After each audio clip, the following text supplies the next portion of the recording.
Hi, I'm Allison from Totally Exceptional Learners, and I wanted to share today with you IEP Data Collection, some examples, and how I use it with my students. Now, I want to start with what is IEP Data Collection, and it doesn't necessarily need to be IEP goals that you're keeping your data collection on. It could be GT progress, it could be RTI and MTSS goals, small group intervention goals. You can track anything and everything with data collection and goals. Most goals I find that are most helpful are those that are written as SMART goals, that they're so specific that you know the who, what, when, where, and how of that goal, that you know exactly what it is you're looking for, what you're going to track, the frequency of that tracking, and how that needs to be organized. Because it can vary from words per minute to actually looking at whether or not a student's created the math problem correctly. So why do we need the data collection? Well, for those of us in special education, it's for those extended school year goals, your progress report and report card goals, your IEP reports, and even your programming reports. Whether or not you're looking at whether or not programs need to change or they just need to be tweaked. It's all important. And you can see that with your data collection. So what do I use? I use a variety of different ways to track student progress. The vast majority of my students, as you guys know, are kindergarten to third grade, and they do track all of their own data. They do all of their own data collection at the end of the day. So it may look like it's problems correct, words per minute, behaviors. Are they increasing or decreasing? Those are being tracked. You can create data collection around reading levels. Are they going up? You could also look at 100 trials when you're talking about skill mastery. So how to collect the data? Sometimes I take a day a week, and that's the only thing I do all day with my groups is progress monitoring, especially when it's crunch time around report cards, or I have progress reports, or I've been slammed with IEPs. I'll take a day, a couple of days, maybe even a whole week, and that's all I do is data collection.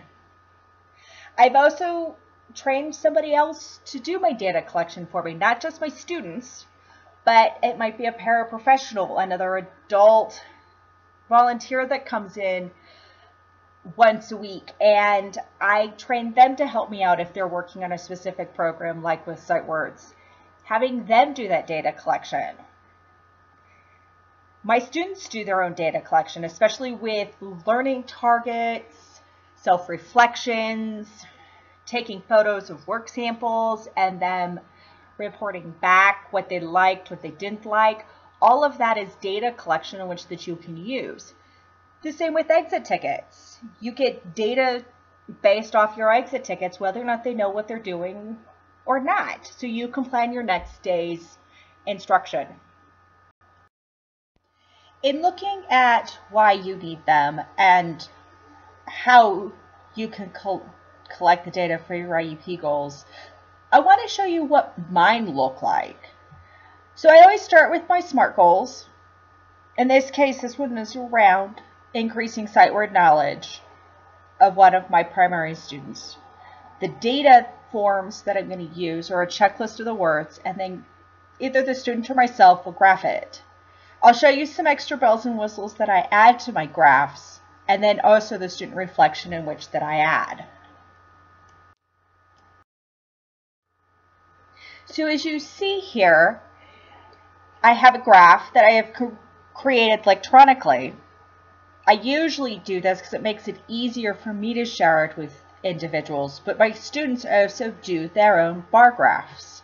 In this case, I can change the colors, and add, most importantly, trend lines, which show me whether or not the student is making progress with what the current intervention and programming happen to look like.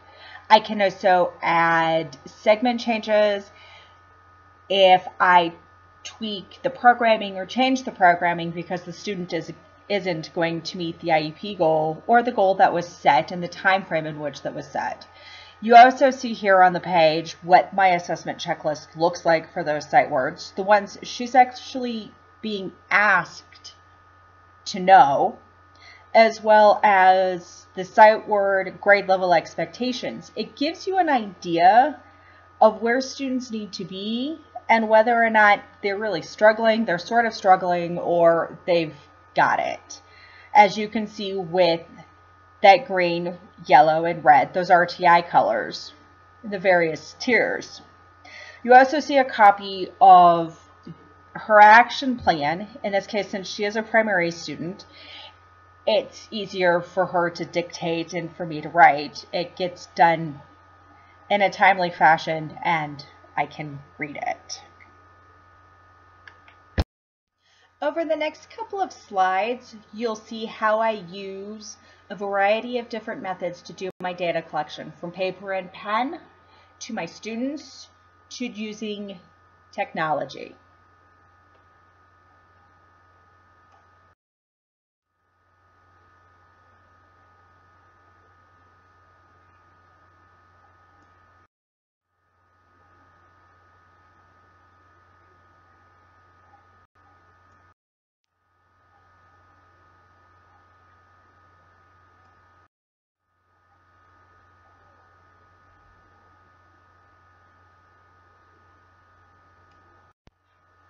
Want more? Visit my blog, Totally Exceptional Learners, for more tips and tricks.